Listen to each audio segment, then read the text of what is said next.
With the Parker household desperate for money following the death of Ben Parker, Peter Parker decides to continue in show business as Spider-Man.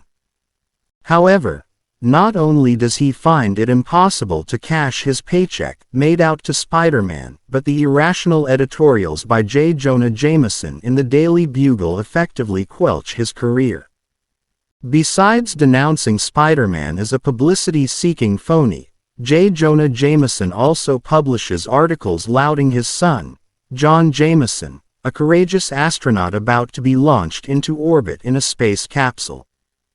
J. Jonah Jameson calls his son a real hero. The day of the launch finds Peter Parker at the launch site as an observer. The rocket takes off successfully, but a guidance system error causes it to go wildly off course and re-enter the atmosphere. Spider-Man appears at the launch site and offers to replace the defective 24-3B guidance unit in the plunging capsule with a spare. Because there is no way for the military to get to the capsule in time, they allow Spider-Man to try. Spider-Man commandeers an aircraft and pilot, and together they fly toward the space capsule's re-entry point. Although the capsule is falling fast, Spider-Man manages to get hold of it with his webbing and climbs aboard. He quickly replaces the faulty guidance unit. As a result, John Jameson regains control of the capsule, gets it properly oriented, and opens its parachute. To the joy of all concerned, the astronaut is saved.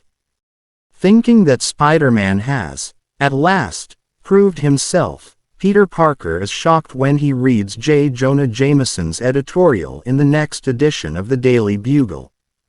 Spider-Man is accused of deliberately sabotaging the space capsule and staging the rescue as a publicity stunt. With public opinion turning against Spider-Man with each new editorial in the Daily Bugle, Peter Parker's position is as hopeless as ever.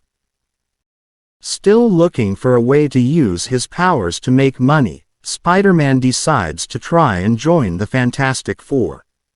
He enters the Baxter Building, escapes a plexiglass cage trap, and battles the four heroes.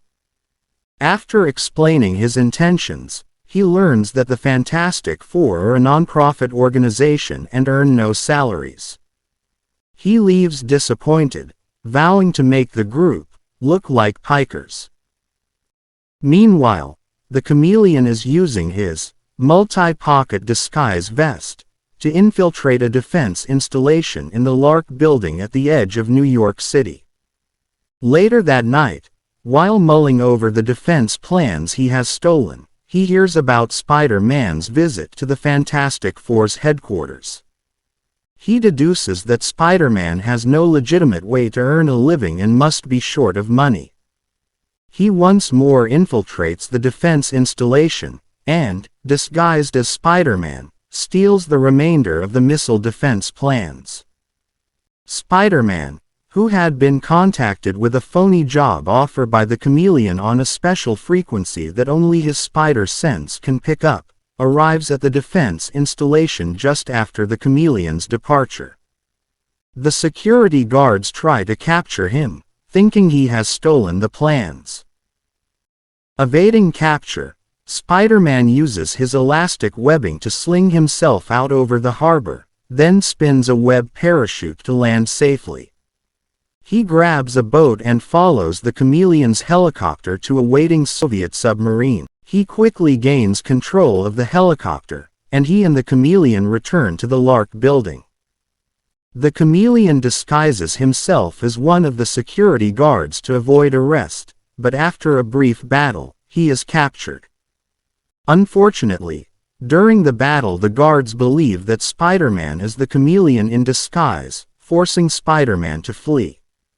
He departs, rueful of the way things never seem to turn out right.